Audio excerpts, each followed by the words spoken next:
Ruth, o estudo preliminar é uma etapa fundamental de projeto, né?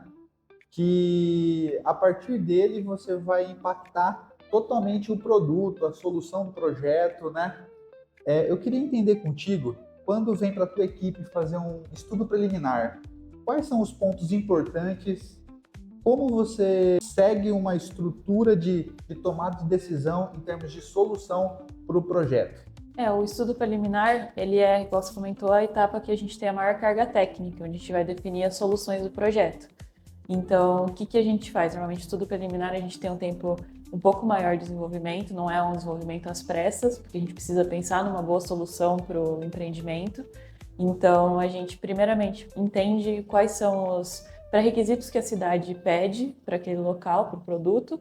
Então, a gente vai entender qual a legislação específica para aquilo, estudar realmente isso para a gente propor a melhor solução que está atendendo todas as normas, todas as legislações do empreendimento. A legislação é o passo um, Sim. digamos, né? Uhum. Para a gente desenvolver o estudo preliminar. Nós temos projetos em vários estados, mas vamos nos limitar aqui a São Paulo, capital. Desenvolva a ideia a partir do empreendimento em São Paulo. Em São Paulo a gente tem algumas limitações, né? Que a cidade tem algumas leis. Primeiro, a gente tem que a obrigatoriedade do reuso, que aí a gente precisa entender qual que é a área de cobertura, compatibilizar com o projeto legal e propor uma solução no empreendimento para a gente conseguir atender essa legislação do reuso. E além disso, a gente tem a questão da eficiência energética. Em São Paulo, a gente tem uma lei municipal onde pede que a gente tenha alguma coisa de eficiência energética para a questão do aquecimento solar. E a partir disso, a gente entende o que a gente pode propor no empreendimento para melhorar o produto para a construtora também. Então, nesse caso, igual a gente, mês passado, fez a visita lá em Brasília, a gente viu o sistema de aquecimento. Normalmente, o que seria o básico desse sistema que o projetista pode propor? É colocar uma prumada para pressurizado, uma prumada de água quente para o gravitacional, uma para redutora de pressão. E se a gente trabalhar com uma solução diferente, que seria o sistema indireto, a gente consegue trabalhar com uma prumada única, porque não é a prumada que vai para o consumo. E aí, com isso, a gente consegue deixar a previsão para o sistema indireto. O que isso pode trazer para a construtora? Traz um ganho na questão da previsão, né? São Paulo, para empreendimentos menores, a gente não precisa deixar toda a infra, é só o projeto e as prumadas mesmo instaladas. Então seria caindo, se eu tivesse sistema de pressurizado, gravitacional e redutora, eu tiraria pela metade as prumadas que eu preciso instalar para atender essa legislação. Ruth, você disse então que esse sistema indireto ele pode reduzir a quantidade de prumada no empreendimento, né? Sim. E essa solução atende totalmente o quesito da legislação, daquilo que a construtora precisa entregar no produto, e também atende o quesito eficiência do sistema? Sim, a gente consegue atender trazendo essa economia para a construtora, que ela vai ter menor quantidade de prumadas a ser instalada, e por outro lado, a instalação, você comprar essas ilhas de aquecimento indireto, o custo para iniciar é um pouco mais caro, só que ao mesmo tempo a gente tem um retorno de segurança, porque a questão da água quente, entre uma temperatura de 40 a 60 graus, prolifera uma bactéria, que é chamada de legionela, e essa bactéria pode ser prejudicial à saúde. Quando a gente trabalha com água que foi esquentada, não é a mesma que foi para o consumo, com esse trocador de calor, a gente traz uma segurança muito importante para o sistema. Inclusive, é um sistema que é utilizado muito em hospitais, em locais que a gente precisa ter uma segurança muito maior com relação à água que está sendo consumida. Entendi. A legislação, isso a gente tratou especificamente aqui, focou mais na questão do aquecimento, né, de água, mas assim, indo adiante, quais outras premissas ou quais outros processos eles são importantes para o estudo preliminar? No estudo preliminar, aqui internamente, a gente entende que não tem uma solução padrão para o empreendimento. Você pode me perguntar, porque em São Paulo a gente está trabalhando com barramento, não compensa chuveiro elétrico? Ou compensa a gente colocar um aquecedor de passagem a gás? Tudo isso vai depender. O que a gente faz? A gente analisa a condição do empreendimento, como que a gente está disposto nos shafts, quais são a quantidade de apartamento, a gente faz um pré-dimensionamento de todo o sistema para fazer um comparativo de custo e entregar a solução específica para aquele projeto. Porque a gente não tem uma solução padrão, a gente tem algumas soluções que funcionam, mas a gente vai entender o que se encaixa melhor com o cliente. E você tem um case para trazer para tornar concreto isso que a gente tá trazendo, né? A gente fez um estudo de um empreendimento no meio do ano passado, onde a gente fez esse estudo de comparativo entre chuveiro elétrico e o aquecedor de passagem, e a economia girou em torno de R$500 mil só nessa troca. E foi legal que agora que as normativas da Comgás também atualizaram, a gente consegue trabalhar com uma pressão um pouco mais alta quando a gente trabalha com aquecedor e fogão no apartamento. Então, com isso, a gente também ganha os diâmetros, porque uma pressão mais alta a gente pode ter uma perda maior, que reduz, consequentemente, os diâmetros na prumada. Muito legal, muito legal. É um ótimo case para deixar muito, para ficar onde fica nítido que projeto de fato é investimento, né? E é super importante, acho que esses dois pontos, assim, entender projeto como investimento e entender também que é importante que o cronograma do projeto ele dê o tempo que é necessário de fato para fazer um estudo de qualidade, né?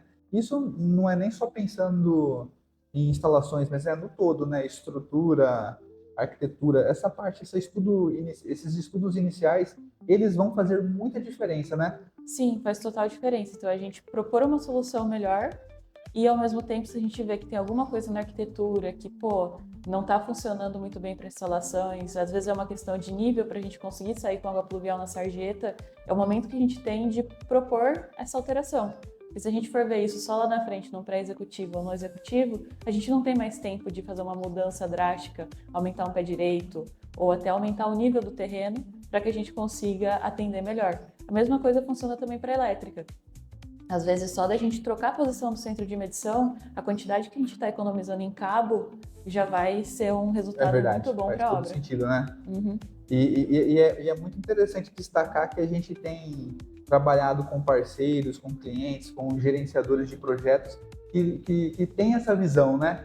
E aí a gente pode trabalhar junto a muitas mãos, as muitas cabeças e fazer mudanças como essa. Às vezes, que nem o exemplo que você trouxe aqui, né?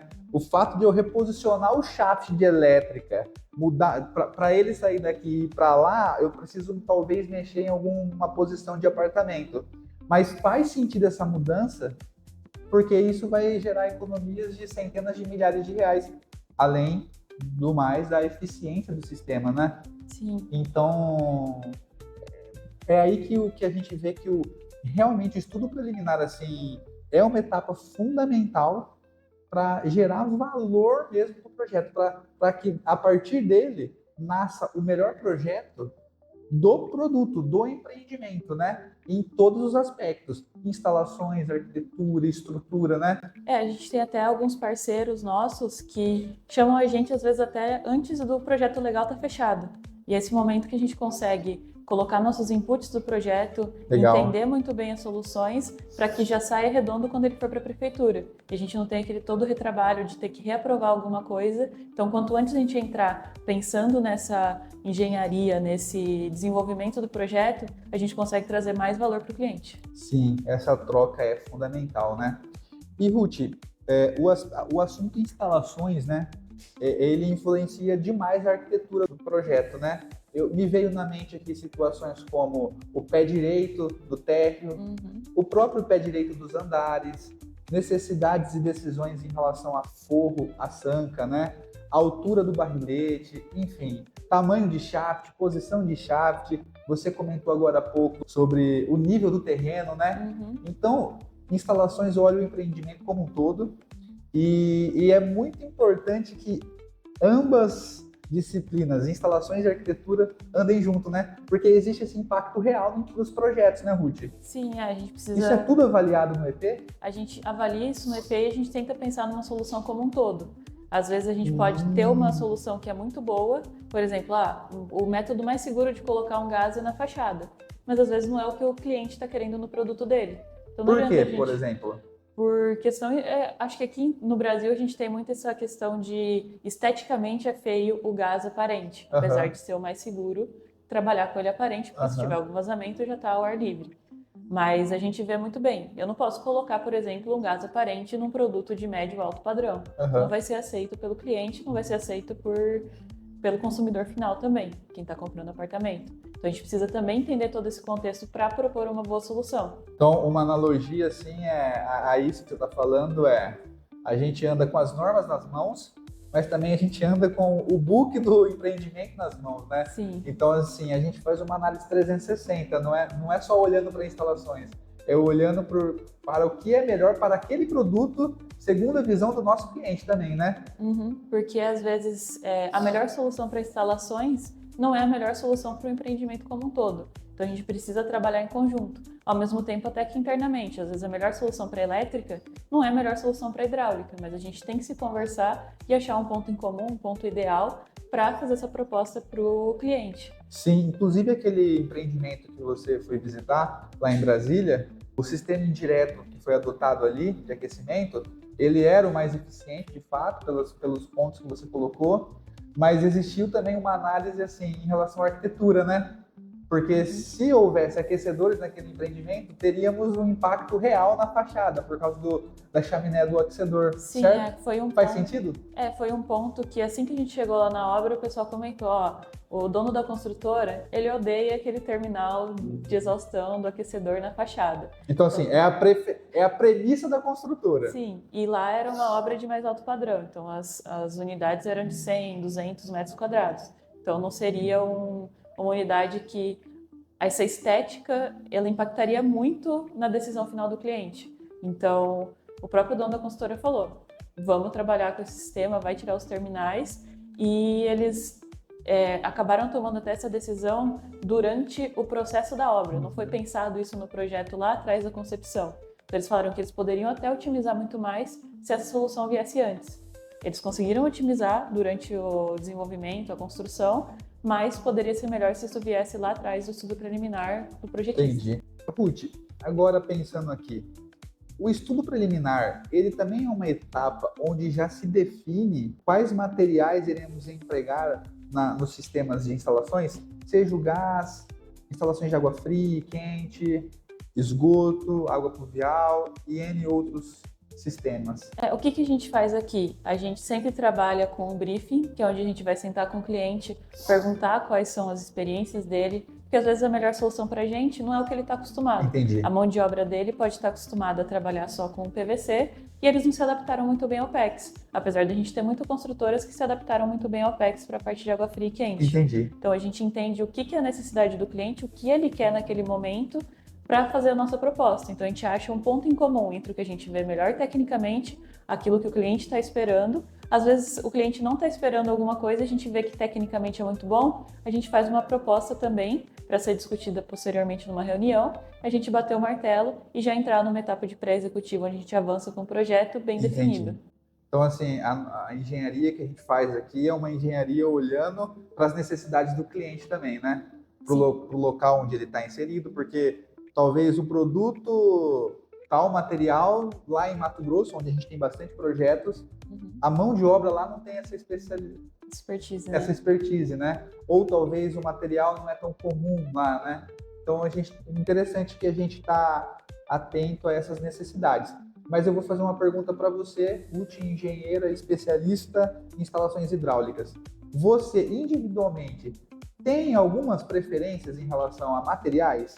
Pelo que você vem estudando, Ruth? Assim, para material, eu vejo que essas soluções mais novas, como o PEX, eles têm muito que ganhar, porque a gente reduz a quantidade de conexões, então a gente tem menos problema com relação à infiltração, principalmente nos apartamentos. Qualquer ponto de infiltração é um problema grande, às vezes você tem que ir no apartamento de baixo, não mexe só naquele apartamento. Então eu vejo que é um grande ganho, principalmente apesar do material ser mais caro, com relação à mão de obra. A mão de obra ela vai ser muito mais rápida, você vai ter uma eficiência na hora da entrega para essas soluções mais novas, que já são bem adotadas na Europa, em outros países, e aqui a gente também está começando a adotar bastante. Então, Ruth, a síntese que eu faço é que a visão que a gente tem do desenvolvimento do projeto é que nós olhamos o empreendimento como um todo e não apenas com o olhar de instalações, que é a área onde a gente é especialista, e a gente entende que o bom desenvolvimento do projeto para entregar o melhor produto possível é caminhando numa linha de flexibilidade, nós somos flexíveis em relação às necessidades do cliente, da mão de obra que ele tem, do local onde ele está inserido, né? Em relação às necessidades arquitetônicas do empreendimento, às necessidades estruturais. Então, acho que flexibilidade é uma palavra-chave aí para todas as partes envolvidas num projeto caminharem assim para uma solução realmente eficaz, né? Sim, a gente é bem flexível, mas ao mesmo tempo a gente também gosta muito de estudar as normas, entender se aquilo pode ser realmente aplicado, para que a gente consiga unir as duas soluções. Não ser só uma solução mirabolante, mas uma solução que está atendendo a norma, é inovadora e a gente consegue adotar nos projetos. Sim. A gente aplica as normas, mas a gente sempre entrega para o cliente ou possibilidades, né? Alternativas, Sim. né? Muitos estudos preliminares nossos vão com vários X-clips de possibilidade. Se a gente colocar um shaft aqui, se a gente adotar essa solução, se for com aquecedor, se for com chuveiro elétrico. Então a gente gosta de dar essas possibilidades para o cliente, para que não fique com uma solução só que é boa para a gente. Muito Teria bom. que ser boa como um todo. Muito bom. Um sábio judeu, ele era um rei importante, ele escreveu algo mais ou menos na linha de dizendo assim que tão importante quanto começar, e aqui a gente está falando sobre o começo, né, do projeto, mas ele falou tão importante quanto começar é terminar. Então, a gente falou que um bom EP, um bom estudo preliminar começa bem, mas é importante terminar bem, né? Então, assim, o pré-projeto é importante, mas o pós-projeto é igualmente importante, né? O que você vê, assim, sobre esse aspecto depois que entregamos o projeto? Qual é o nosso papel, Ruth? A gente gosta bastante, a gente está sempre disponível, na verdade, para que o pessoal da obra entre em contato com a gente. Se tem alguma dúvida, a gente está disponível para marcar uma reunião, para a gente ir presencialmente lá na obra. E é até bom para a gente estar na obra para tirar essas dúvidas, porque é o local que a gente coleta feedback sobre o nosso projeto, sobre a apresentação, sobre as soluções, entender quais foram as dificuldades que a obra enfrentou, para a gente conseguir ir evoluindo e no próximo estudo preliminar a gente já consegue ser mais assertivo naquela solução que a gente foi colocando. Então é ouvir realmente o feedback de quem está lá na ponta, executando de fato o projeto que foi pensado por nós e por muitos, né, de nós, né? Exatamente, a gente precisa dar uma solução técnica muito boa, mas ela precisa ser execuível. Então a gente tem que entender o que a mão de obra, quem está lá na ponta, quem está construindo, entende daquilo que a gente colocou no projeto, para ir evoluindo e para ter essa melhoria contínua dos projetos. Toda essa nossa conversa foi muito importante, porque a gente conseguiu entender como o estudo preliminar é muito importante para toda a concepção, a carga técnica do projeto está ali e é onde a gente tem a maior flexibilidade para conseguir propor, colocar soluções que estão fora da caixinha, não são as soluções padrões. E aí também é muito importante a gente entender as legislações locais, a gente também coletar os feedbacks da obra daquilo que a gente está apresentando. Porque no final do dia, se não for algo que dá para executar, a gente fez o projeto, é a mesma coisa que a gente rasgar o projeto. Sim. Então a gente precisa desse retorno da ponta para evoluir aqui internamente também. Sem dúvidas. Nos próximos dias a gente vai estar postando também conteúdos para aumentar esse nosso assunto, essa conexão sobre instalações e realmente mostrar como a gente pode trazer valor para vocês, os clientes, o produto e até para o consumidor final com as soluções técnicas que a gente está propondo para os projetos. Eu estou disponível, o Luan também está disponível, a gente tem nossos contatos aqui na descrição do vídeo e vocês conseguem entrar em contato com a gente que a gente está 100% à disposição para discutir soluções técnicas, entender dificuldades do empreendimento, porque a gente quer realmente entregar esse valor, essa engenharia para o cliente.